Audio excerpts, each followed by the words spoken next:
Rajam is a brave warrior who literally slayed 300 assassins alone while being cornered at the edge of a cliff.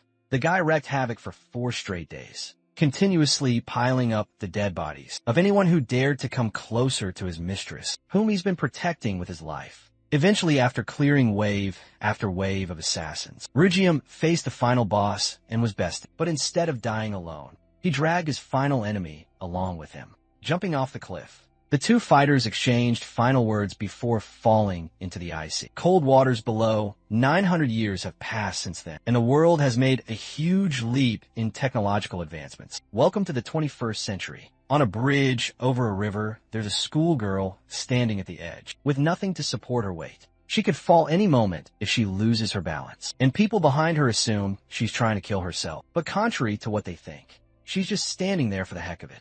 Then she notices something eye-catching. Below the bridge, a giant iceberg pops up out of nowhere. What makes it shocking is that the iceberg contains the preserved body of the ancient hero, who fell off the cliff while carrying out his duty. When the authorities hear about it, Ryugium is brought to a facility where they make sure he's strapped down tightly to prevent any movement. Everyone's curious to learn which era this handsome fellow belongs to. One guess is that he might be from the Goryeo dynasty. Young Sang-young, the director of the Secret Intelligence DLS research, who works directly under the president, oversees the case, seeing the perfectly preserved body. He's sure that this ancient person can help humanity take a leap into preserving the bodies through cryogenic methods. The assistant of Sang-young isn't sure if restraining the guy this much is actually necessary. He fears that once this ancient dude wakes up, he won't appreciate being restrained. But the director isn't taking any chances. After all, this man's body can't be compared to that of modern humans. It's so different, he can hardly be classified as the same species. Plus, every analysis so far has subverted their expectations. And Sang-young is pretty darn sure there are more surprises to come. The assistant, however,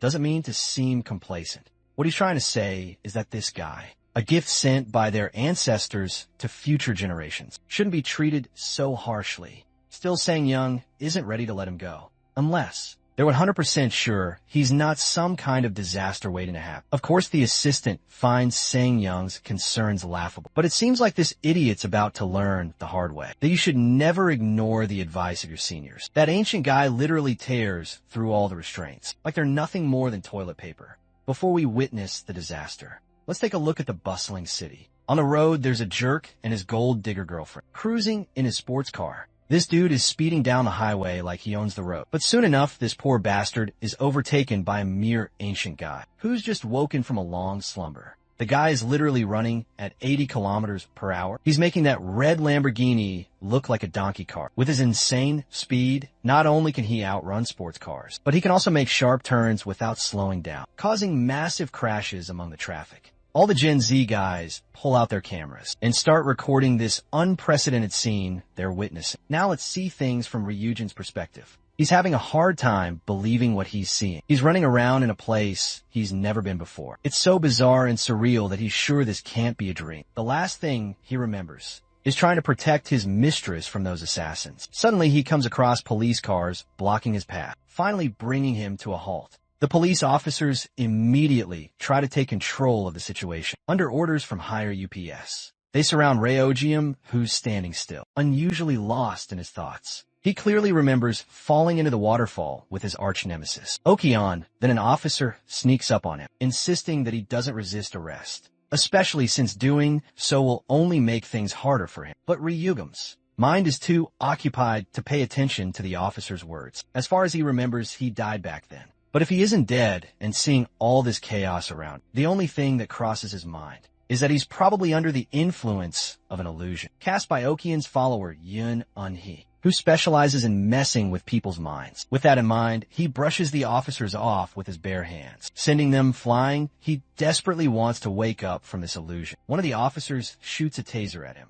but Ryujin just grabs the electrical needles with his bare fingers. Well, the concept of lightning isn't new to him. As he's distracted, he gets hit with a barrage of needles, causing his muscles to react to the electricity instinctively. The officers think they've overwhelmed this ancient bitch with their tasers. Little do they know Ryugium simply grabs the wires, jerks them so hard that the officers lose their grips on the taser guns. Then he swings the guns back at the soldiers, sending them scattering like bowling pins. The general public is in utter awe, after all seeing the police getting their asses handed to them by a guy who isn't even moving from his spot. Is absolutely insane. Chok Rujim is literally toying with these guys like they're nothing more than trash bags. His main goal is to find a key in this world that will help him break the illusion he's currently trapped in. More and more police arrive, but Ryujin is so powerful that he crushes the ground beneath him with sheer force, sending all the cars flying.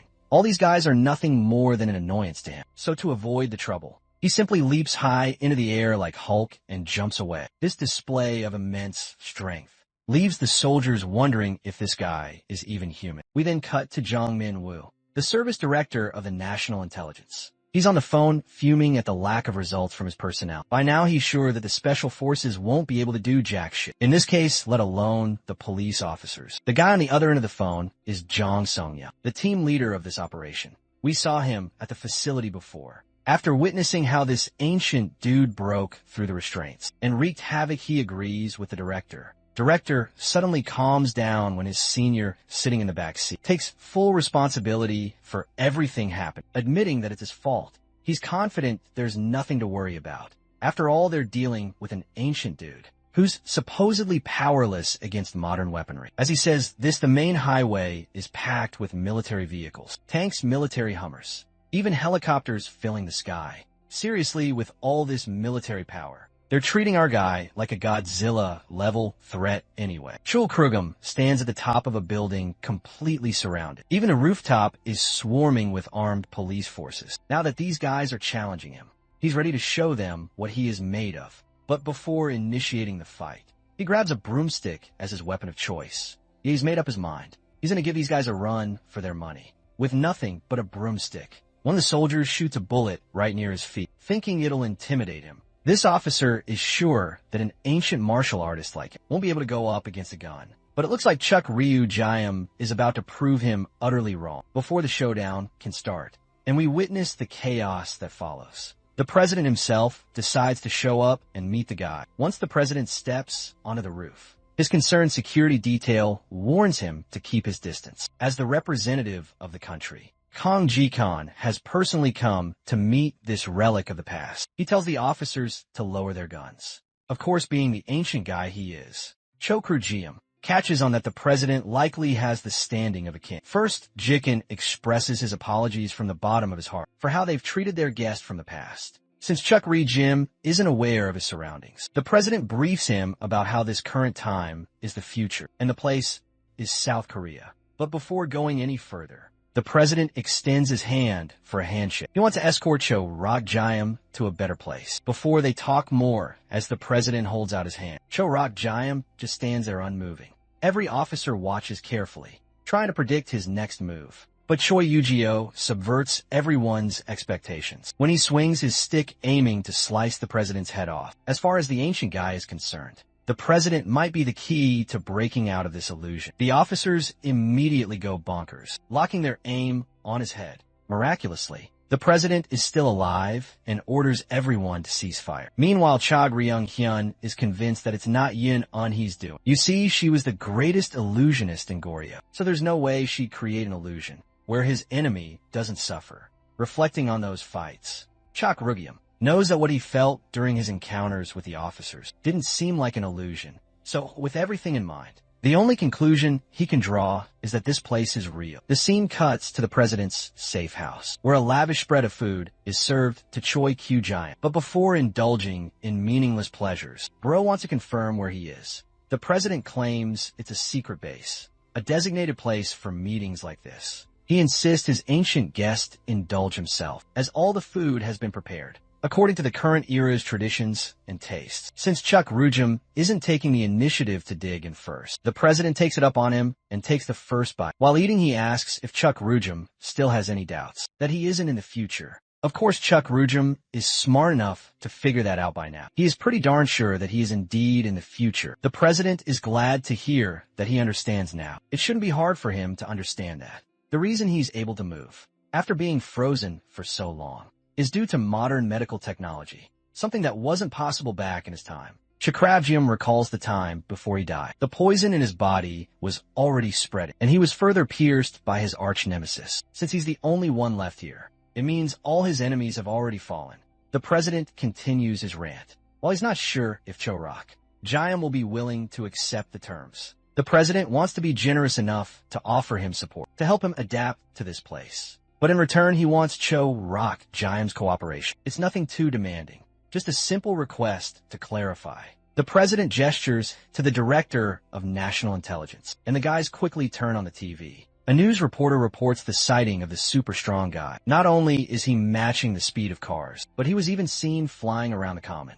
People have already started to connect the dots, suspecting the guy they saw flying around in the city is the same person who was found in the Han River Glacier. There are rumors spreading that the person causing chaos in the city is this same individual, and people are even calling him a superhuman. Then the reporter announces the latest news. It was all part of a movie production, and the movie director wanted the highest realism possible. Basically, the government has staged the entire news report to convince the public that the bizarre sightings were just a performance. They can't afford to let the truth get out. People aren't ready to know about a being like Chuck Ruggier. After all, he's a frozen person capable of surviving through centuries. If they experiment and study this situation, the president believes it could lead to incredible advancements. Many countries have tried to achieve this before, but so far they've only failed because they lack the crucial thawing technology. But now Chakravyam has appeared as their host. So the president asks Chakravyam to cooperate with them for the sake of the country and future generations. But Chakravyam flatly says no,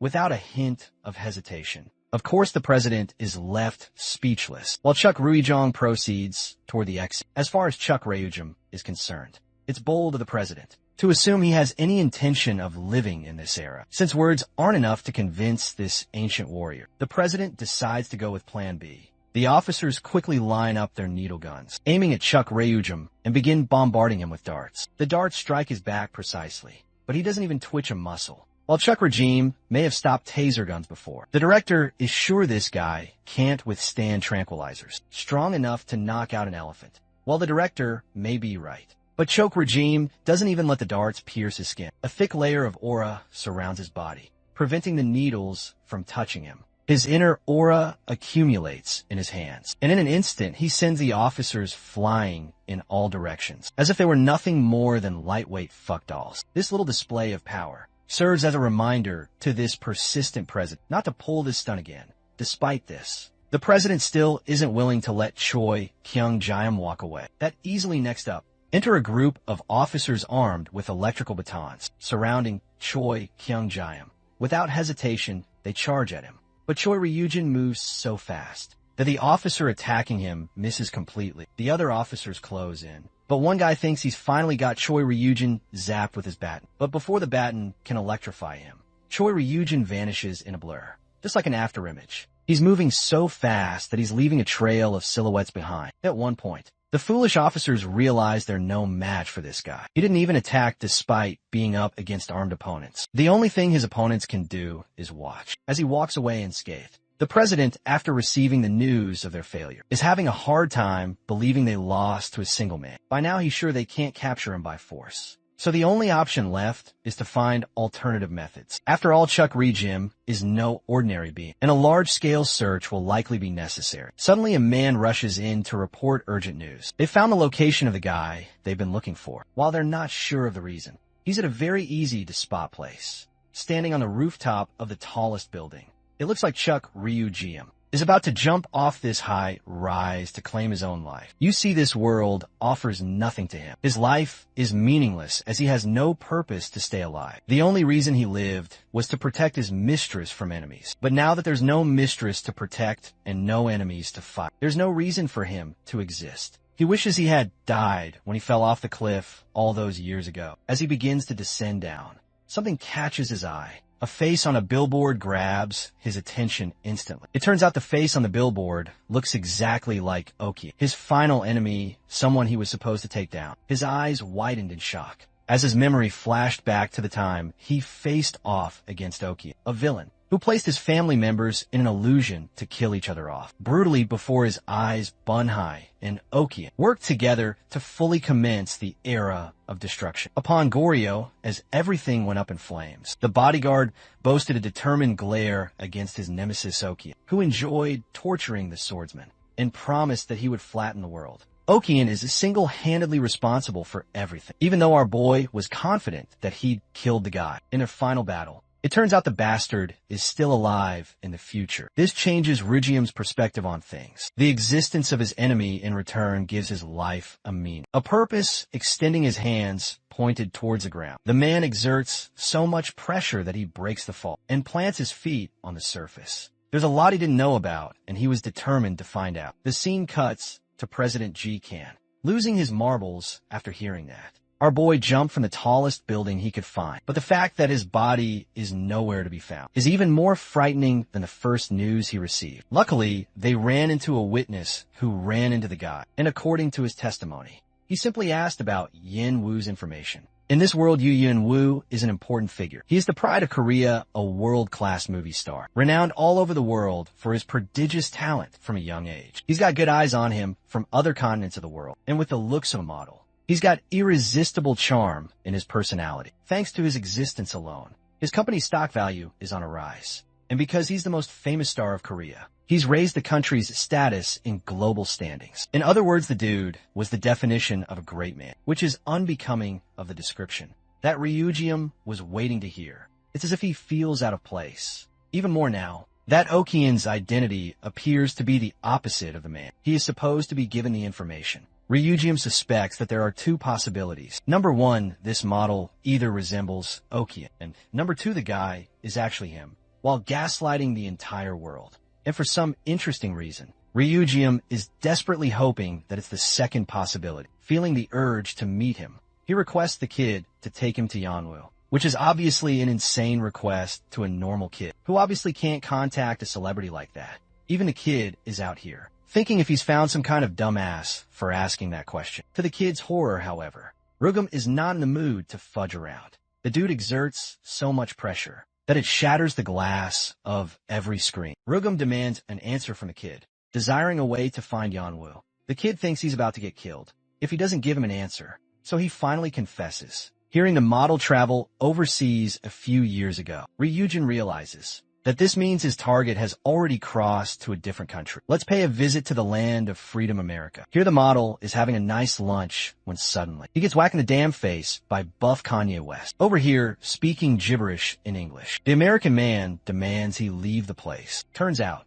that this is supposed to be just a movie scene that they're directing, so it's all chill. The director is a bit annoyed that Yen Wu hasn't been in his element lately, and it's taking him longer to adapt to scenes. To make up for the fact, the confident model with his already swelled up face requests the American to hit him on the other side too. The scene is scheduled to be redone when suddenly the chandelier unpredictably breaks and topples down. Buff Kanye won't be able to release another album if it hits him. But luckily, the Korean model swoops in to save his life in a critical moment. The staff immediately rushed in to check on their condition. They weren't expecting something like this to happen, thankfully. They're both safe and no one got hurt. Well, except for Yanwu, who injured his arm for the most part. At the hospital, they're shocked to find that Yen Wu wrecked his body just to save the other guy, also for his courageous act. He received a ton of gifts from everyone to speed up on his recovery. Yen Wu thinks it's a good idea to share these gifts with the generous hospital staff members. Instead, he also apologizes for messing up the film schedule, thanks to his condition just now.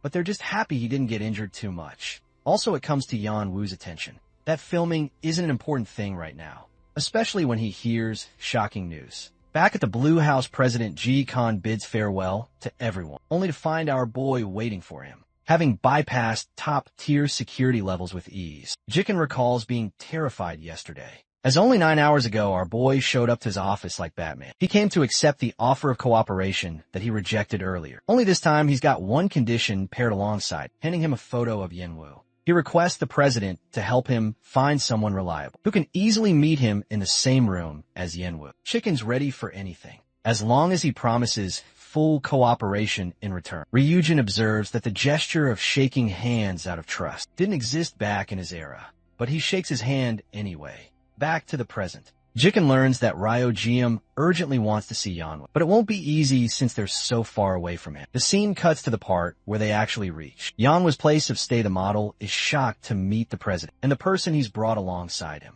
Yanwu introduces himself in kind, while Ryujin is high on guard, because it's time to see whether this guy is truly Okian or not. Jikuin learns that the model sprained his arm recently from an injury. Ryujin is way more willing to meet him and extend a hand. The celebrity is initially shocked to find the same guy from the news. Up here, in front of his eyes, they shake hands properly, while Jikan suggests they sit somewhere comfortable. But that's not the important part. The important part is that our boy is practically crushing Yenwu's hand with his insanely strong grip. But to his utter shock, this guy isn't even leaking a trace of chi from his body, appearing like an ordinary human. Disappointed, Ryojium apologizes for his intrusion. Giken tells the two to get comfortable, while he goes away to tend to the bathroom. Though he's going away as an excuse, he's already set his men on standby in case some shit goes down. The room is cleared until only 2 of the men remain, sharing a table across from each other. Though he's enjoying his tea, Ryojium is severely depressed, realizing that this guy only resembles Okian's facial features. In the end, it seems like he's alone in this world, until Yenwu announces Ryojium's name, getting up close to whisper his shock of seeing him alive. To Yenwu's surprise, the bodyguard, who he presumed to be dead, turned out to be alive. Rugum is so ready to throw hands at this point that he unleashes a violent aura to warn Yanwu, questioning if this was all a game to the bastard. In the end, Yanwu is just a false identity for the man underneath. It's always been Okian, which leads to only one explanation, and it's that Okian must have obtained some kind of skill, allowing him to mask his Kai levels in the open. Ruji is concerned just how early this guy returned to the future before him. Okian tells him right away that killing him here would be meaningless, so he shouldn't release his murderous intent out in the open. He judges that Ryujium is only just adapting to this world, while Okian is already a part of it and has blended with it. Ryujium asks him direct questions about how he came to the future, but the clever Okian maintains his secrets, getting to his one and only concern. Ryujium questions the one person he truly cares about. He wants to know if the girl he was assigned to guard also came to the future like them. But Okian's in the mood to mess around with our boy's feelings, so he gives him a half-assed answer like it's supposed to be a riddle. Done with his bullshit, our boy literally exerts so much pressure against the table that it knocks Okian and his seat all the way back into the world. From the looks of it, Okian's unwilling to cooperate, so Ryujim has decided he'll find his answers on his own. He stares down at Okian, who is emerging from the rubble, reminiscing and questioning if this was the reality they once shared another life in. However, Okian's grown really confident from that last attack from his opponent. It's as if he can sense that Ryugame hasn't yet fully regained his strength. Before their little dance begins, Okian stops him to alert Ryugame about the special barrier of illusion that he's placed in. With this in place, the rest of the world won't see them recklessly fighting each other, and instead, it will appear as if they were catching up like old friends. It's funny, but bro really cares about his reputation to keep that up. Even as a villain, Okum dashes right in. But our boy immediately points out something shocking. He wasn't facing Okian at all. Ryujim crushes a pine cone in his hand and states that he's going to find out the truth for himself. He remarks that despite having hidden his ki in his normal state, this guy actually leaked some of his ki while defending himself, which revealed to Rugweong that he wasn't Okian at all. The woman harboring the disguise of Yenwu suddenly reverts back to her original state, clearly impressed that he was able to piece together the truth. With one encounter, do you guys recall Yin Yin Hai, the chick that was nearly responsible for making our boy and the president's life earlier? Yeah, meet Itachi's sister over here. The perspective goes back to the final day of the rebellion, where he clearly recalls Unhai falling to her death. After being sliced open, he was confident that it was all over for her. So this is just strange. Unhai laughs at his confusion and reveals that the real Okian is actually quite an important figure in this world. She was taking on his identity as Yenwu because her boss is busy managing other meetings for his plans. And in today's report, she's more than happy to tell Okian of Ryujium's return, also gauging his powers from earlier. She thinks she can easily beat Ryojium here, which is why Itachi's sister goes for a shadow clone jutsu to gang up on our boy, but she forgot who she was dealing with because he easily takes down one of the clones with ease. He's done hearing her run her mouth. Bro basically told her to shut the fudge up. Of course, since Ryojium has been expelling so much ki from his body, having only recently awakened, it's going to take a toll on him and that assumption. alone became Unhai's greatest failure, because our boy reminded her that he was built differently. With a single attack, he took care of all of her clones. She was on the ground, helpless to face him. Rujum clearly remember slaying the psycho thought that day. She fell off a cliff with an injury that shouldn't be easy to heal, so it's hard to believe she got this far. Unhai reveals that she, too, believed that she would die that same day. But upon opening her eyes, reality became different for her. She was in the future, looking clueless in front of a man wearing a nice suit with ashy hair. He was Okian, and he was already helping her adjust in this new world. This means that Okian was the first to wake up among them, and since he is her superior, Unhai doesn't want to give up until the end. She nearly catches Rygium's eye with her sharp stab, but our boy counters her just in time, pushing her away with a heavy blow. Unhai is practically unable to continue the fight, while Ryujium walks to her, reminding her of how pitiful she looks when she says that Okian actually saved her life. Unhai had only been here for a month, but that's not what Ryujium is concerned about. He wants to know when her body initiated the process of decay. She doesn't know where he's going with this, so he rips her shirt off, revealing rotted flesh underneath. Ryujum adds that Okian never actually saved her at all. He merely used a spell to keep her alive for a while, until she eventually meets her doom after being no longer of use. Unhai goes batshit crazy in response, roaring at him for saying such ridiculous things. Ryujin understands that she's never heard of this technique, but in his eyes the verdict is clear. She's just a tool in Alkian's plans. Also, he entertains her by thinking about why he's making her do all of this trivial work. It's because her worth isn't beyond that in Alkian's eyes. Yeah, this is ending up a nightmare for Unhai, who is traumatized to realize she's going to be 6 feet under the ground soon. However, there is a way out, a way that Ryujium only knows. He will have to inject a chi that is different from the chi that is spoiling her body, and he shows her how it's done by infusing some of his own chi to revert the infection. This is confirmed to Unhai that her master was planning to kill her off quietly. Ryujum concludes that either he or Okian can use the infusion technique, so she's going to have to make a choice to take a side. Realizing that it's come to this, Unhai remarks that she wants to live and asks for an order from Ryuji. Okay, I definitely thought she would end up dead, like how it goes for most stories, but this is a really nice change. Ryujium reveals that her objective is to act like a double agent. From now on in the next scene, Yenwu comes crashing out of the door, begging to be saved from the Ryujium. He alerts the president and urges that they leave immediately. Much to their confusion, the president is frightened at the notice of a dangerous person inside the room and wonders what the hell just happened. Going inside, they discover Ryujium, who has completely trashed the entire place. He apologizes for making a mess and offers compensation in whatever way he can. His excuse is that he was testing things out. The president isn't worried about that immediately, and instead asks if Ryujium is doing okay in his mental state. As for Yenwu, they're concerned about him too, wondering if he got hurt somewhere. In fact, Unhai is kind of pissed to find our boy appearing so unstable like that, especially when it's unusual for him to be this way. Bro's acting skills can get him an Oscar apparently. Anyway, he wants to have a real conversation with Unhai soon, discussing their goals regarding Okian. The perspective shifts back to the past, where the young swordsman was told of his one and only duty. He was supposed to draw his weapon, to protect the important people around him. Bodyguards were meant to protect them with their lives, and he was often reminded that his life didn't matter nearly as much as the person he was assigned to protect. At the same time, since bodyguards lived to protect someone else, they were unusually strong-willed and undetermined to die. Ryujum wakes up in the lab, where the researchers are on red alert, finding his condition suddenly appearing more unstable than ever before. He tells them he's okay, but he wants to know how long the research will go on for. The president tells him to take it easy, as they can always continue another time. You know, the president is really starting to grow on me, because he's giving our boy the respect he deserves, instead of treating him like a slave. Ryujium prefers continuing the research another time, because he's got to uphold an important promise to someone right. In the next scene, the model, like Unhai, sees Ryujium stating that he arrived later than she anticipated. She can tell that someone is following him,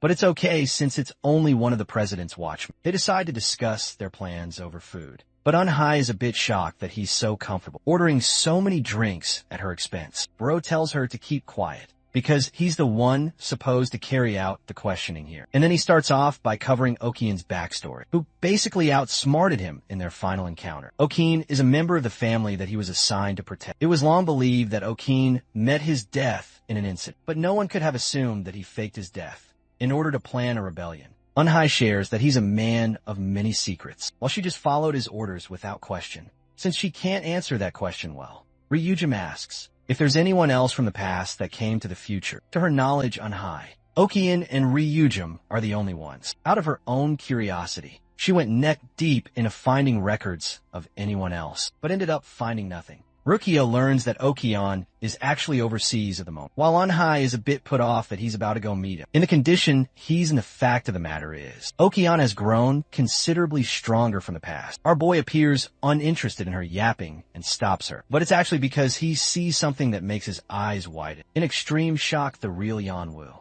or should I say the real Okian, is coincidentally staring at the two of them from outside the restaurant. A smile forms on his face, with Okian realizing that the world has gotten more interesting. From this revelation, Ryujin gets up, calling their meeting fruitless and pathetic. He wants to add more conditions to her role, now that he's seen the guy in person. Something important reawakened inside Ryujin. He had been so blinded by his feelings of exacting revenge that he completely brushed away the one thing that mattered to him the most. Ryujin tells her that he strongly believes in the girl's survival, the one he was assigned to protect. Even though this is quite a ridiculous statement from Unhai's point of view, who already looked for documents. Ryujin's master's words ring loud and clear inside his mind. His one and only duty is to protect the one that was assigned to him, and following that iron rule, he's going to locate his lady first. Unhai reminds him that it won't be easy to look for her, as she doesn't even recall her face. But our boy is either a simp or a goddamn machine, with the way he picks up a pencil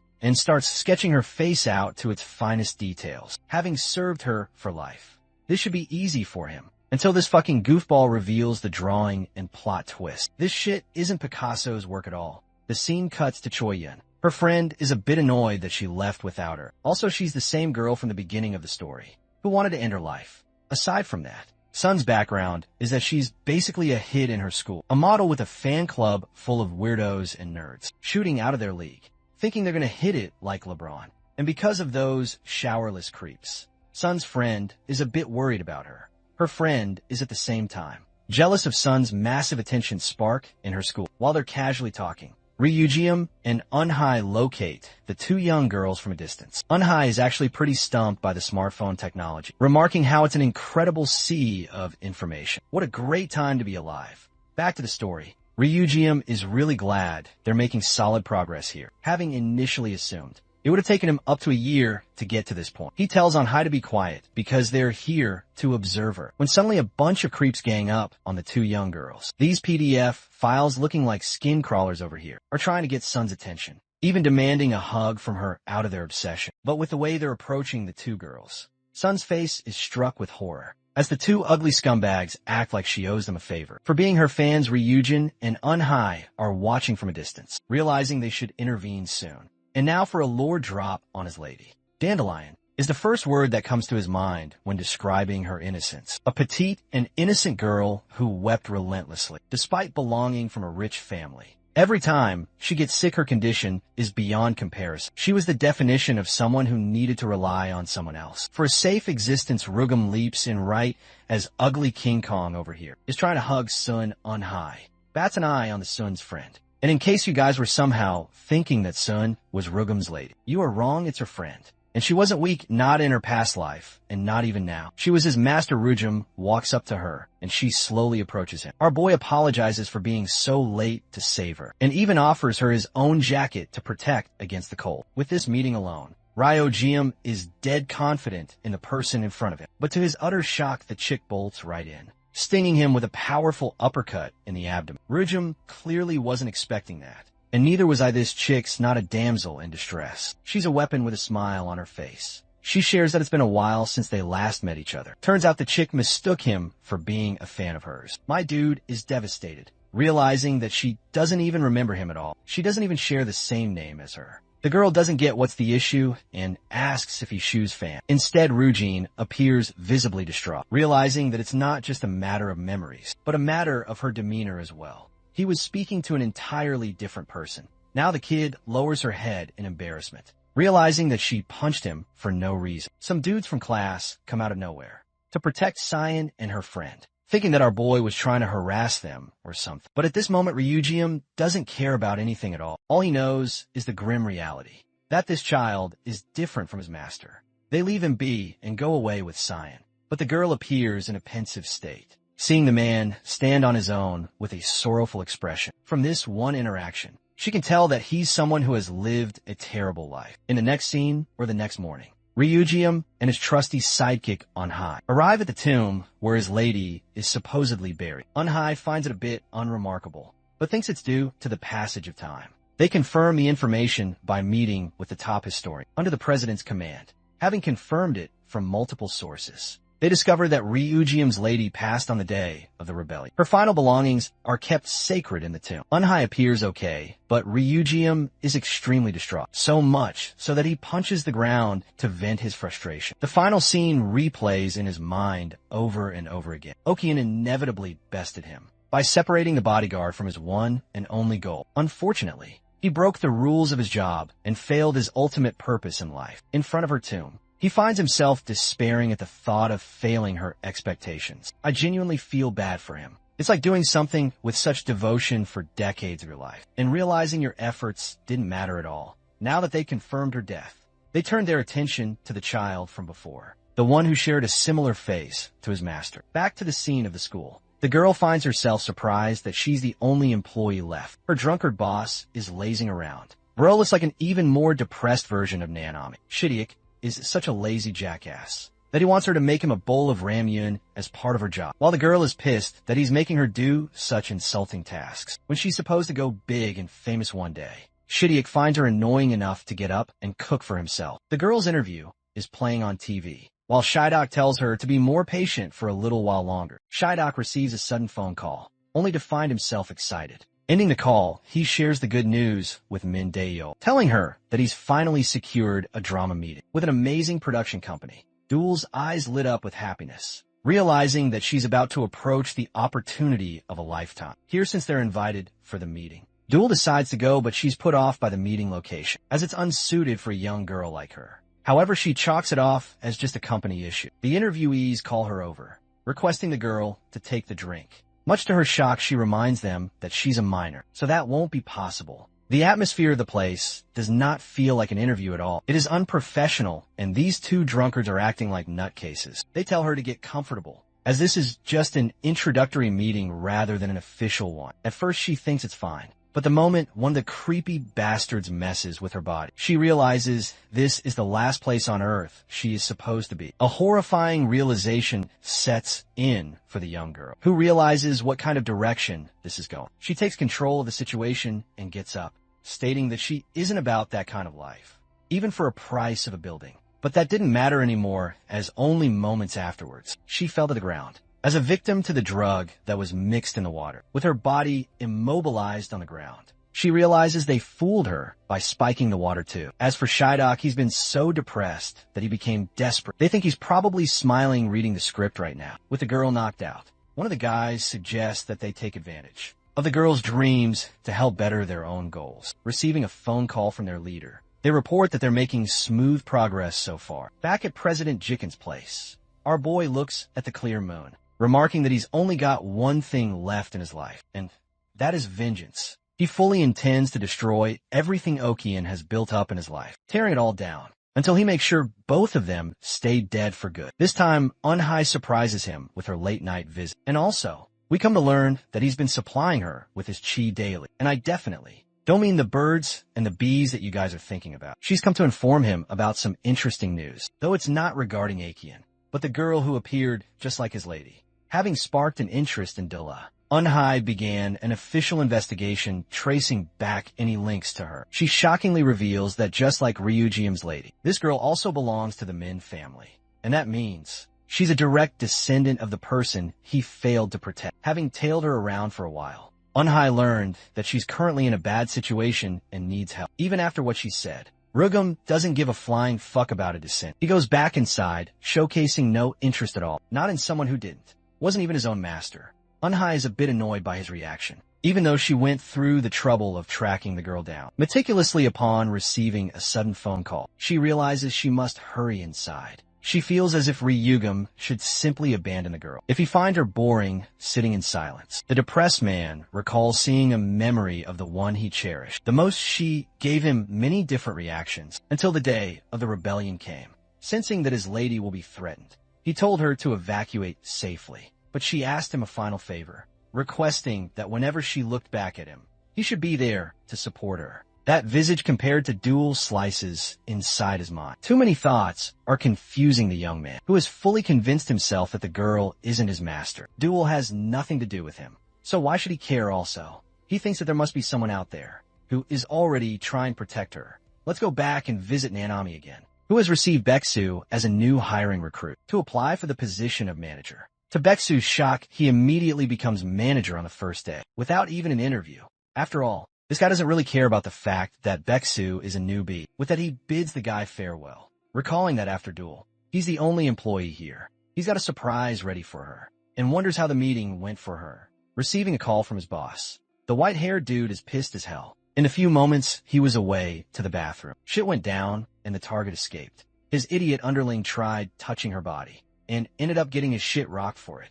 And now, since the victim has escaped, they're going to be under heavy suspicion by the police if the matter is reported. However, the bull cut over here thinks that the girl shouldn't have gone far, considering she is still under the effects of drugs, and their suspicions are correct. Duel is barely able to walk, assisting herself against the wall to walk. Unfortunately, she lost her phone back in the room. Otherwise, she could have phoned the police. The poor girl can't even perceive the hallway, while the men quickly chase after her to catch her, begging for her legs to move. She keeps on going knowing that it's her only chance to get out alive. The moment her hand reaches the door handle, she is flung to the back as the men catch up to her. Bullcut over here wants to hurt her, but she's already looking depressed. They're a bit shocked by her insane mental fortitude for having endured for this long, no longer caring about what happened.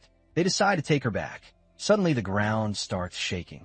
Bullcut can clearly sense it, until the entire building begins to shake, realizing that it's a strong earthquake. The girl senses an opportunity. The lights are out, and they can't see anything. To her surprise, the door is also open because our boy has already made his way inside. Back at the president's residence, he received a note from on high, still not knowing why he made the effort of coming all the way here. To save the girl's life in reality, he could have always ignored her, so he doesn't know why he's here. Without complicating the answer too much, Rio Game accepts that he wanted to do a good deed. The menacing man demands them to let go of the girl. Immediately terrified, the white-haired dude finds himself in shock, not knowing where this guy came from. Also, the ground is still shaking underneath him, as Ryujin casually flings his body away, knocking it into multiple surfaces before it flops to the ground. Next up is Bullcut's turn, who is probably about to piss his pants. In shock, Ryujin, with a threatening glare, demands that he let go, and unknown to himself, he just doesn't understand why he feels so angry. Bullcut runs the heck away after seeing another human before his eyes get treated like a damn training dummy. He's so afraid that he runs all the way to his car and tries driving away only to get stopped by Ryujin, who adds that he never told the scumbag to leave. Bullcut drags himself out of the car,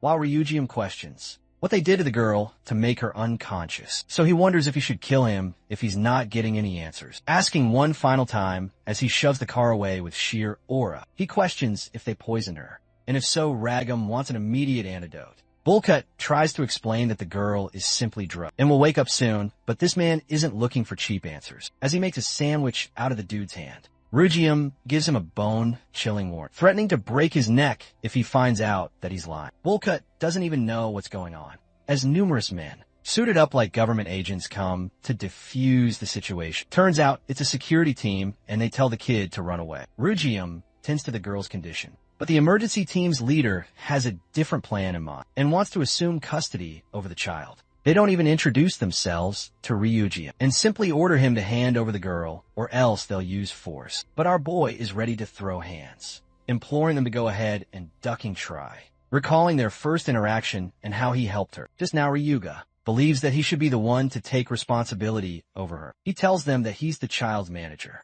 Even if only for a day, the Bullcut kid is talking to his boss and learns that he's the one who sent the bodyguards over to take control of the situation in an emergency. But when the kid reports that they weren't expecting to run into Duel's manager. His boss is surprised, focusing on Ryugium and the bodyguards. They demand immediate verification to prove his connection to the child, countering their demand for authentication. Ryugium asks the security members to prove a way of trust for him to hand over Duel safely, internalizing his thoughts. He doesn't trust these guys at all, believing that they have suspicious intentions. One of the security dudes tries to attack him, but Bro eats a kick in the gut and then gets pushed off with a palm strike, with his body on the ground. Ryogame wonders if he went too far. The leader of the team is done acting nicely and signals his team to jump our boy. But this isn't about to be Jujutsu Kaisen, because Ryugame casually beats the ever-living crap out of him with a variety of different strikes, until he's the victor as he's going away from the remaining team. Ryugame senses a feeling that he wasn't ready for. The leader of the security team steps in to take the fight, and finally the girl wakes up at last.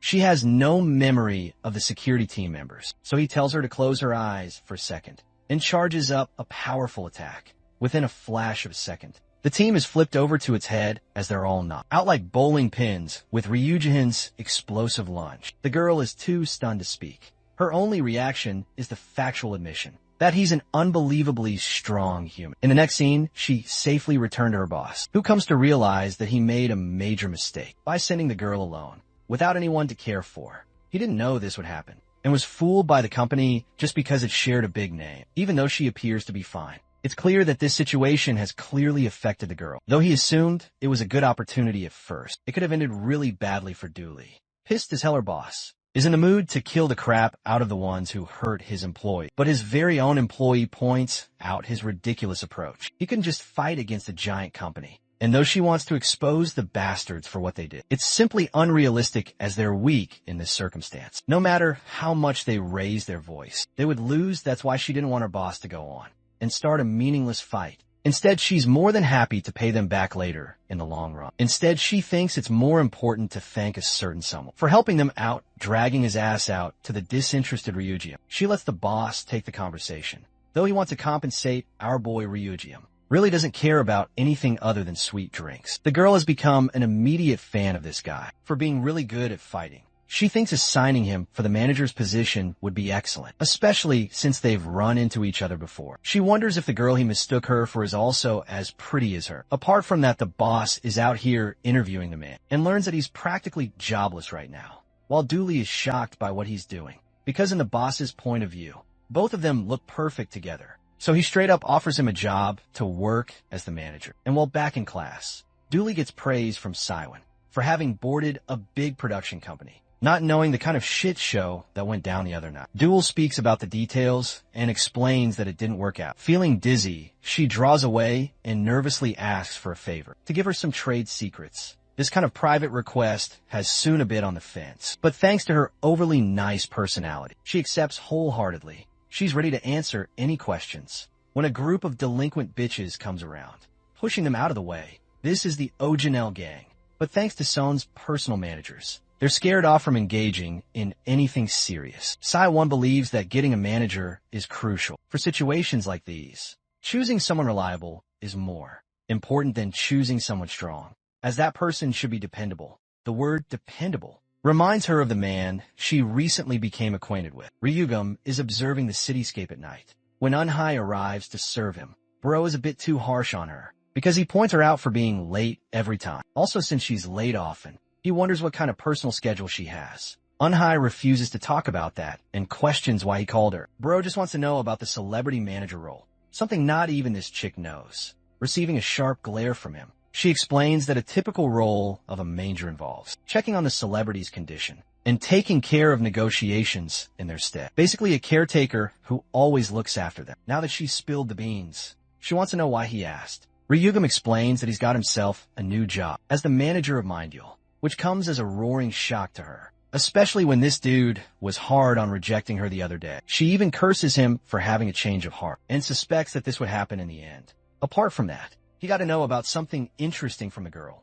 Back to the emergency team, he reports to his leader about the unordinary man and how he became responsible for mission failure. Meanwhile, Raehyun reveals to Unhai how he fought a bunch of guys trying to save her life. But from one glance, he could tell that these guys were different. He struck them with chi and they were still capable of getting back on their feet. Back to the scene of their naked-ass boss. Bro chucks a fist so hard that it sends the team's leader into the wall, reminding them that they're also unordinary humans. The fact that they failed this mission is the height of embarrassment. They can't afford to slip up on this mission with how important it is. Rugium tells Anhai that the people of this world shouldn't be used to the concept of chi. This was the present world, a world without any concept of martial arts chi, but he could feel it from those men also. The emergency team's boss is now personally curious and wants to meet this mystery man himself. Anhai's reaction is a wild one after hearing that from him. She wants to know if he's telling the truth or not. While Ryujin doesn't get why she's so upset about this, he wonders if there's something she knows that he doesn't. Anhai's eyes widened in horror, recalling how Okian told her that internal chi no longer exists. So this means it's impossible. But this only adds even more proof of Okian using her like a tool. Remembering her meeting with the Okian of the present, she learned that the world changed considerably. Over the 8 centuries they weren't around, the average human body lost one of its core functions. This had now become a world where instead of martial arts, development and technology were advanced. He even admired the power of science. As having lived for only a brief period, he understood that she was no longer required in such a world. But then, that adds on to the mystery of why Anhai was kept alive for so long. Ruijin goes on to add that it didn't experience simple chi, so his observation is a bit short-sighted at the moment. That's why he wants to investigate those guys first. Bro literally drops off a building in front of her, makes a superhero landing, and Jojo walks his way to uncover the truth in the shadows that is being kept away from him. The following day, we get to see Korea's top school, which is lined with the most exotic cars around, the Youngjin. High school is one where the government is personally investing in, and it resembles a university with the various courses and activities it offers. And it just so happens that Dooley attends this school, the school of stuck UPS and trust fund babies, like the 3 delinquent girls. Unfortunately, unlike the rest of the students, she was someone who merely got in because of luck. She gets bullied for merely existing, and because of her background, they treat her like crap, even trying to pin Soon against an eyesore like her. DOL snaps back at Sojong, and though she wanted to hit the girl with all her might, she only got even more harassed and provoked by the boys in her class. The entire class is hostile towards her, but she can't do anything to prevent her fate, apart from that the students are curious about the transfer student. Who's going to be joining them today? The teacher comes around and tells them to take their seats. The kids are fully expecting a new girl, knowing their teacher's high standards, but to everyone's astonishment, most importantly do less. It's our boy Chakra Ryujin, looking dapper in that uniform. Let's go a few steps back and see his meeting with the president. He made a request to join the school, and reasoned that his curiosity about this world makes him want to pursue a path of knowledge. The president then goes on to appoint the director of the National Intelligence Service to take care of this request on his behalf, so long as his age wasn't an issue. He could join, and guess what? Our boy's now a part of class, and he's got all the girls simping for him. Even the boys are admiring his good looks, believing that he's a future star or an actor. Janel puts them aside and introduces himself and compliments the guy's physique, returning a bone-chilling response. Ryujin shares that he gets the gains by taking the heads, or in other words, slashing people. The funniest thing is that the geeky nerd who told him about Yenwu many days ago is also a part of this class, and that kid is practically shivering here. Janelle laughs in Rujium's face for acting like some kind of anime character. The wimpy kid is out here quivering, though, afraid that this guy might go hyper and destroy the whole school. Rugum finally glances at him and also sees Delay, gesturing to him to come outside of class for a talk. So he goes there and gets a hearing from the girl for attending the school. She can't believe he easily made his way in and wants to know more about his identity. However, before coming to this school, Ryo was strictly prohibited from revealing his identity. My boy was media trained for situations like these before entering the school, so he shares the answer he was told to give, stating that he joined through a special admission. At the same time, he's her manager, which is a similar job to bodyguard, knowing that those dangerous men are gunning for her. He wants to be near her and protect the celebrity. However, she's a bit put off and reminds him not to do that kind of stuff during school, as both of them will get in trouble for it. She thinks it's better to act like total strangers in the school, and she shies away from reality because she wasn't really a celebrity just yet. The chick is out here getting swooned, but her man is like Batman and vanishes in an instant. Let's cut to a different scene. where one of the nerdy kids is getting bullied for his lunch money. You know, the typical bully situation anyway. This kid is relentless and doesn't want to hand over the money. So he eats a really painful hook in the gut for disobeying orders, knocking the daylights out of him. June yells tyrannical control over his class, causes the rest of them to shiver in fear. Walking his way here, our boy wonders what's going on. The reason he disappeared in an instant was because he felt a trace of chi coming from nearby.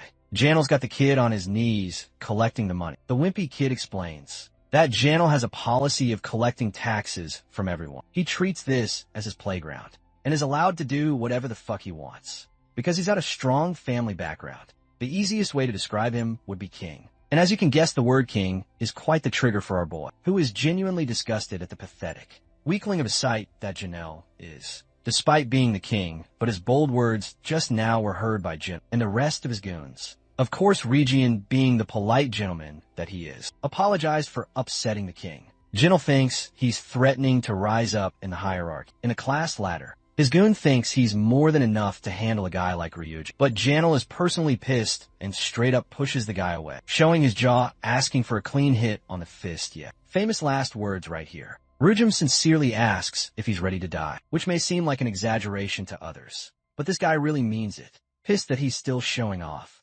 Janelle prepares a punch to hit our boy. The wimpy kid can't believe that they're going at it already. On the first day of his transfer, suddenly the teacher comes chiming in, ruining Jinel's fun as he was about to start a fight. He's told to keep these matters outside of school. Jinel reminds Ryuji that he's going to make his life miserable from now on, which is such an empty threat coming from a coward like. Bro is out here acting like he's going to destroy Ryuji. Meanwhile, our boy is looking at him in confusion. That day during lunch break, Rygam requests to sit with a group of students, but to his surprise, they all leave the table out of fear, probably because they don't want to be associated with him, out of fear of Janiel, since no one wants to sit with him. The wimpy kid requests to share the table instead, so they talk and eat a meal together. Our boy is a bit surprised why everyone's afraid of him. The wimpy kid reveals that he's basically marked from now on by Janel and his goons, which means his school life is about to be hard as hell. This guy tortures people until they're forced to leave school, and that's the reason they're all ignoring him. However, the kid also doesn't know why Ryujin didn't beat the daylight out of Janiel, knowing that he could have. Also, he wants to make something clear about the first time they met. He could already tell that the dude was strange, so he amusingly asks if our boy is some kind of superhuman from a different time, which is scary at how accurate the kid's prediction is anyway. The teacher roars at the new transfer student, intending to share a conversation with him. They go to a separate room with the teacher, asking him trivial questions about the school experience. Ryujin responds that he doesn't find the teachers helpful or to his liking, since they don't exactly uphold high morals like they used to. Of course, our boy knows exactly what's going on here and why the teacher brought him here, so he tells Unhai to drop the act. Our favorite baddie returns to her normal face and becomes shocked to learn about traces of chi from the school. Unfortunately, neither of them can conclude who the chi belongs to. That's why our boy intentionally tried to cause a scene, attempting to force someone to use chi in that situation. It was a good opportunity that was ruined because of the teacher. But apart from that, he's confirmed one other thing, and it's that martial chi still exists in this world. Also, Janelle is currently beating the wimpy kid, which is only going to make it all the more satisfying. When our boy beats him black and blue, the kid is told to strip his shirt and strike him back. The kid hits softly across his shoulder, looking traumatized as ever. Janelle points out Juno's terrified face and delivers a crushing swat, rocking his body. The goons are watching their leader fiddle around with his new pet. Also, they recall seeing Ryum at the cafeteria speaking to Juno, which is why he's being punished for it. With the rate, it's going Juno's destined to take off his pants. But then the glasses boy from before swoops in to stop him. He's the class president, and he's decided to take action after sharing a meeting with Duel, who was disappointed in him for taking a knee to the bullies. That meeting returned some of his resolve. The only reason the class president stayed silent up until now was because he wanted to maintain a peaceful life for his future. But now he's done staying silent. Bro literally goes Superman against Janel and is about to destroy him, when Ragium appears out of nowhere to block the attack. With this, he's confirmed something. Ragium then goes on to verbally murder Janel's existence by saying that he's not a king, but a bastard with the way he's handling things. This provocation causes Janel's men to sweep in and attack the transfer student, recalling his meeting with the president. He was strictly told not to cause any trouble. That was his promise. and that's why he doesn't do anything except stand in one place. Recalling his conversation from Juno, he asked the kid why he associated himself with a troublemaker. Who was marked the kid responded with a timeless proverb that the strong always protect the weak. He always viewed Ryujium as a strong person physically, but in a way, the transfer student was weak when it came to adapting to the school. Okay, the really beautiful part about this sequence is how even the weak-looking kid is situationally strong from the perspective of the school. And he's helping Ryujium, who is having difficulty adapting. I love the way the author handled that. Let's go back to the fight. Janiel's underling ended up hurting his own hand after trying to hit our boy. And then he kissed the floor as our boy flipped him over. Ryujium reflects that his original old self is also weak in some ways. The kids are shocked seeing this dude knock out 2 guys in an instant, turning his attention to the cowardly Janiel. He questions if the king is ready to put on his best performance, tension building up in his body. The psychopath Janiel goes batshit crazy as he swoops in for his punch. The funny thing is that stupid performance didn't matter, because all Ryujium did in response was use a forehead flick to send this dude flying into the next world. Bro is so bored. He doesn't even look at him while doing that and calls Janiel pathetic. On top of that, a verbal and a physical beatdown in one. Janiel's forehead has birthed an egg as he rests defeated on the ground. Ryujin is bored and thinks that Janiel is clearly unworthy of the title of king. Instead, the class president is more of a worthy contender. Recalling the punch he stopped earlier, Ryujin understands that this guy is trying to restrain his powers to an unfathomable level. Park Minguk is the target they were looking for, the one leaking traces of martial chi. Lashing out strongly against the new transfer student, Minguk questions what he's hiding. Neither of the students can interpret their conversations, but from the looks of it, Ryujin has caused trouble. Seeing the mess, Duel arrives to see Janiel and his goons down for the count. She doesn't know what's going on and sees the class president having a chat with him. Our boy looks around to meet her gaze and merely walks past. In the next scene after class, Sayu and Dula discuss how fascinating it is for a guy like him to attend this school, but they're happy that with a guy like him around, their safety is guaranteed. Janiel now looks like a chump. But this dude is still not done and wants to take control of his world again. Cian remarks that in some way Ryujium appears different. It's as if he's got this natural pull of safety, compelling a person to come near. Turns out, this chick has the hots for him and wants to get closer to him, not knowing that Ryujium's actually her manager. Well, since she doesn't have a choice in this situation, our girl confesses the truth, which rocks Soon's world, and she promises to keep her secret. DOOL is glad that she told her this information early on. Also, it's clear that her new manager doesn't have any work experience, and neither does the aspiring celebrity. So it's a match made in heaven. Son admits that at least. Ryujium looks more reliable than any manager she has on her side. As for our boy, he's recalling the discussion he shared with the class president. Minguk refused to answer any questions until our boy brought up Qigong.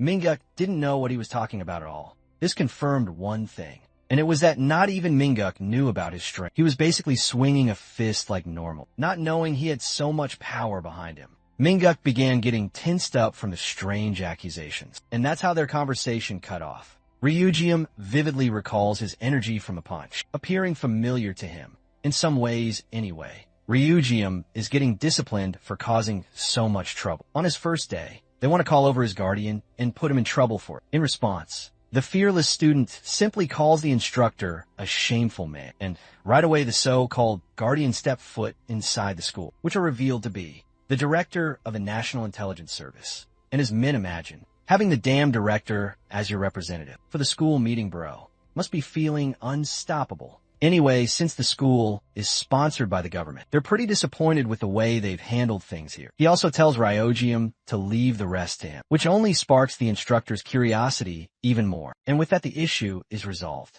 In the next scene, we get to see our favorite baddie again. She brought Rugum what he asked for. It's a file of all the records on Minguk, including his every information from her particular findings. She noticed that he's an ordinary kid. If anything, Minguk simply has a strong passion for school, or so it appears also. The Qigong couldn't have been inherited from his family members either, since the kid doesn't even have parents, only an older brother. The investigation is tougher than he thought it would be, so he wonders if the class president shares a connection to the security team members. This also confirms the extinction of Qigong in this era, although not entirely, though he's tried searching for good evidence. He doesn't get what they're hiding that's so important. Minguk returns home and finds his brother, who asks if something happened during school, but ignoring him completely. The kid keeps on moving forward. Finally, he speaks and tells his brother that he noticed someone at school using a similar power as them. Though the guy is a transfer student, he destroyed the school bullies using the same power. And also he has knowledge of their power too, even though Minguk pretended not to know. Minguk's brother asks to describe his appearance, so he vividly chalks down Rui Hyam's physicality, boasting long hair and a tall physique. To Minguk's shock, his brother disappears before his eyes. He goes on to report to his boss that he's found the guy they were looking for. And funnily enough, they've discovered he's a high schooler. The boss found himself initially upset because of what happened, and their mission failed because Minguk's brother wasn't around to make sure they succeeded. So to make sure they don't fail this time around, Section Chief Kim is assigned with an obvious job, a job that he's been meaning to do. Lo and behold, this is Park Dae-yeon, the same guy who whacked his security team for losing a fight. To our boy having taken control of the place, Ryu Jiam returns all the money that Jinil took from the student as part of the class tax. As for the humiliated so-called king, Janile is actually wondering if this dude is supported by the president to be acting so fearlessly. Also, it basically means Ryojium is the new school's king. They all talk about how kind he is despite his appearance. After class, Juno is impressed that with his existence alone, he was able to return the school to a place of sanctity. Hunio is happy to assist him with any inquiries about his school life from now on, but Ryujim sees Mungik just up ahead and expresses that he'll find his answers from him instead. Mungik explains the process of sorting and wasting trash. Ryujim thinks it's a needless game, while the class president is questioning the identity of the mysterious transfer student, especially since his brother disappeared in a flash after that meeting. Minguk suspects that he may be trying to get close to him, but to his shock, Ryujim expresses that he's fine with learning the rest on his own. Also, he makes it sound like they're about to have a fight here. And now Minguk is high on alert. In a moment, our boy grabs his shoulder. He's about to attack, but then he realizes that it's actually Dula who came to catch up with them. She's also pretty suspicious of their secret conversations lately. Anyway, they explain how Minguk was teaching how to sort stuff. Dula points out that it's funny how all three of them are special admission students. She thinks it's a good idea for the two of them to befriend each other, since they don't have anyone else to rely on. The scene cuts to Ryu, Geometry, and Dula sharing a chat with the company's boss. They were called on sudden notice to reveal a shocking opportunity. Bro looks at them with a face of utter dread, like he's about to die, and explains that they've been tasked with work. A junior that he knows is making her own web drama, and because it requires a student role, it fits Duel perfectly. Unfortunately, the place is a bit far from here, so her manager is going to have to drive. But of course our boy doesn't know how to. He's handed the keys, but he's got no idea how it works. The clueless Ryujin actually thinks they're gonna ride the key, which is pretty fucking hilarious to me. She tells her boss that he's an unordinary guy in their school, and that seems to be a bad thing. Apparently, because they haven't signed a proper contract to get him for the role of manager. Duel recommends they depart right away, so their boss allows them access to his card, allowing them to take care of their expenses. But this girl Duel is out here having the time of her life, ignoring her boss's warning of spending little. She reminds Rugium that he can't exactly say shit to her after eating 5 breads on his own. Switching topics, he points out that she's close with Minga, which is true because they're both special admission students who knew each other from 1st grade. Special admission is supposed to be a term for students who struggled financially. To get in, though, it's a privilege to enter the school. It promised them a life of hell. The class president is a resilient man, however, and he's influenced by his brother, who works in security. But Dooley's a bit upset that he's asking about the other guy, and Nader Rujum turns his face,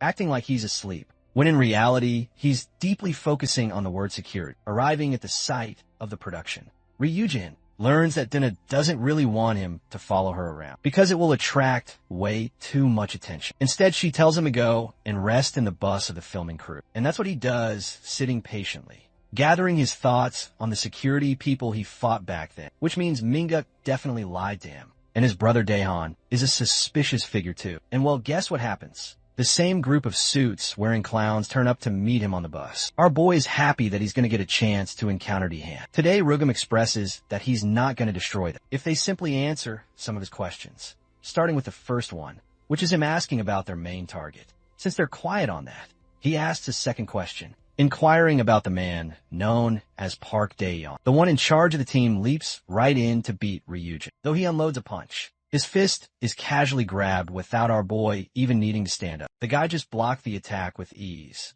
But that's exactly what his opponent was waiting for, as he exerts insane amounts of chi and unleashing a high-level attack in a cramped space. Even his underlings think that this will kill Ryuji, as the security team's leader tries to whip another punch, only to get ragdolled to the side of his face and seated unconscious. Ryuji has equipped himself with a rather useful weapon, believing that it should be a better weapon than his fist. The rest of the guys are out here taking off their jackets, like that's gonna do something.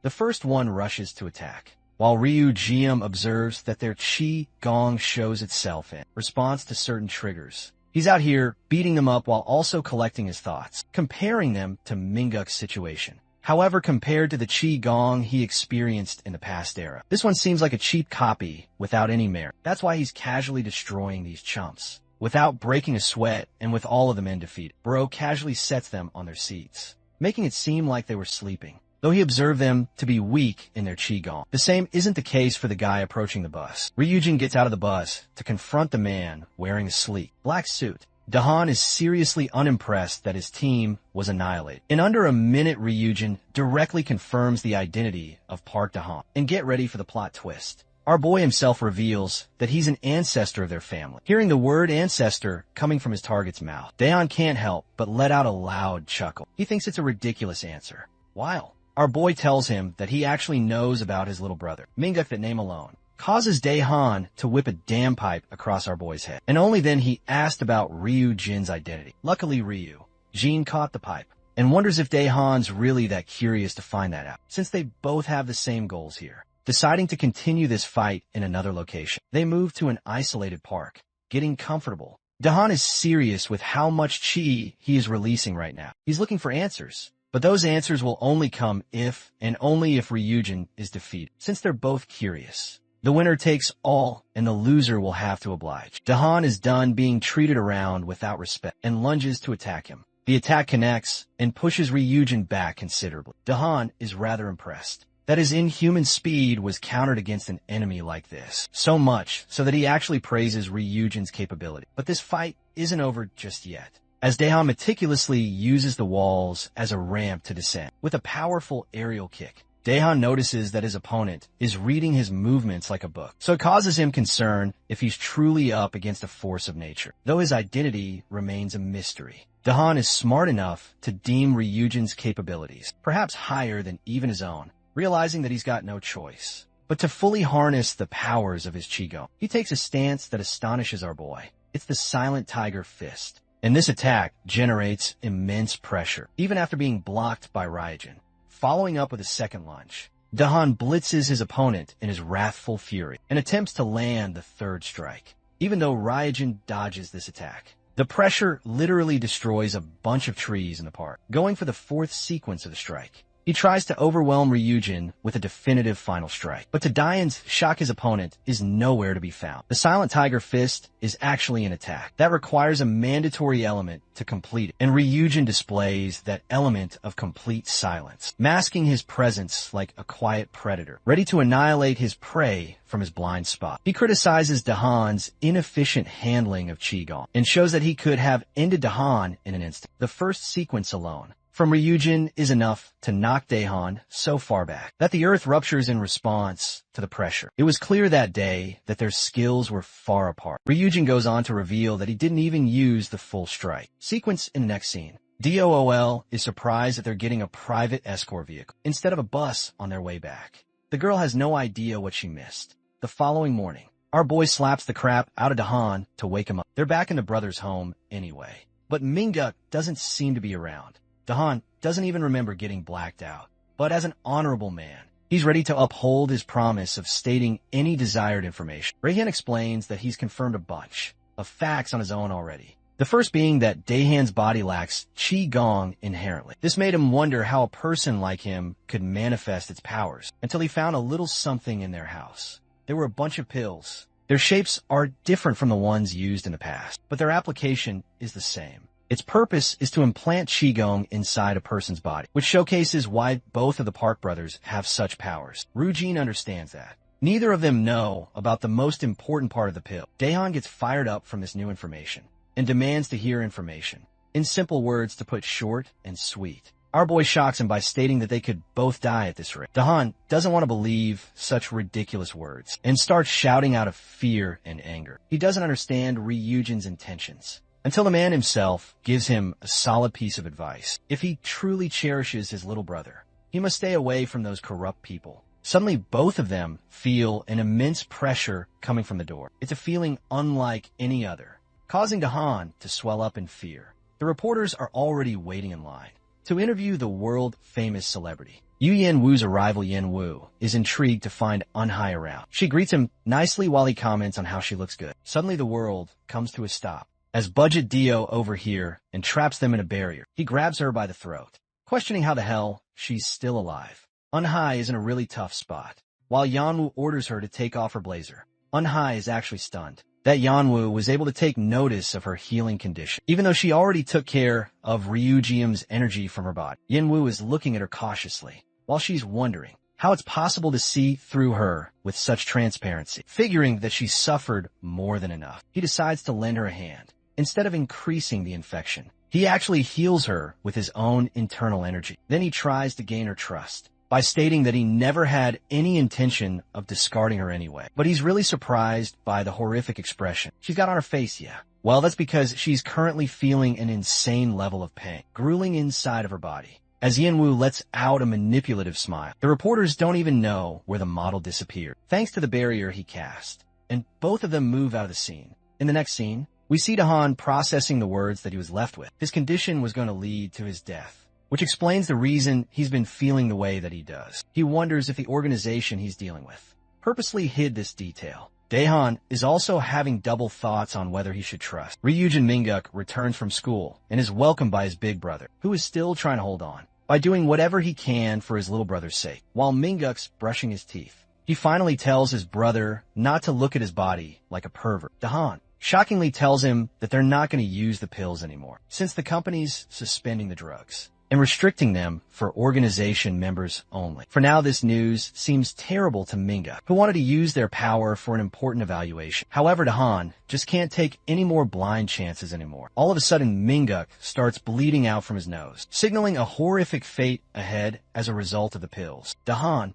is worried and is seriously pissed at him for not taking care of his health. Minguk doesn't understand him today and wonders what's causing him to lose his cool. After all, students tend to get nosebleeds every now and then. The scene cuts to the CK Shields organization's boss, who is having dinner and enjoying a new look at their latest product. This formula is stronger than the last, allowing for a greater result for proper testing. They've got highly skilled personnel around, and yet that skilled personnel was utterly demolished by a dude on life support. This is the power of the Qi Gong pills. And with that, their company value will only take to the skies, with more promise coming from their product. Also, this dude is Cha Ji Yunel, the company's director also. Daehun is a part of this meeting, and he's stunned to see the results. The director's body seems to be recovering steadily, and their sales are continuing to see a steady incline. Sellers want more and more of these pills, because the transformational effect is instant with one dose. It's the kind of product that will become popular in the medical field, and they call it the vitamin injection.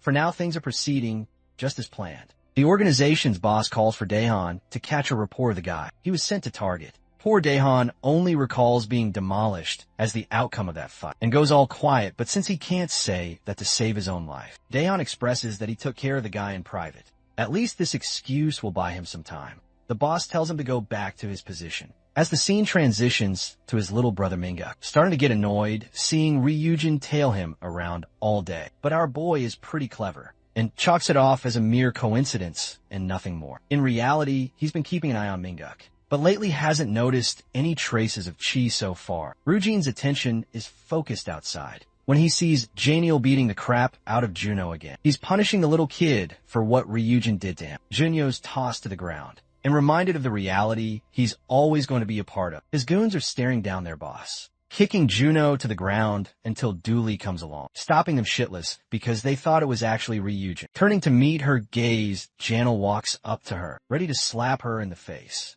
And while that's basically the biggest mistake of his life, because it causes Ryujin to sweep right in and stop him. The dude is so afraid of our boy that he leaves without looking back. Ryujin tells Duel that she was too reckless just now, and he also can't tell why. She's constantly a victim of bad luck and dangerous things. Also, he's finding himself with a shift in priorities after discovering the pills. More important things take precedence now. So, he won't be able to pay attention to her or guard her like he used to. But Rujian also fears the possibility that something bad might happen in his absence. That's why he misses his old colleagues the most, who he could trust with his life. Dual warns Juno to be more careful from now on, as Janiel and his underlings will take any opportunity to humiliate him. As they're going away, Rujian reaches an enlightenment. He could perhaps humiliate Janel forever, rendering him broken beyond repair. And because of that, he tasks Juno to beat up Janel all on his own, which is basically like saying, go and beat Superman. Rujian stands firm on his ground and believes that this is the right way. And since he doesn't have colleagues in this era, he's willing to share his power with the person he trusts to make a new one.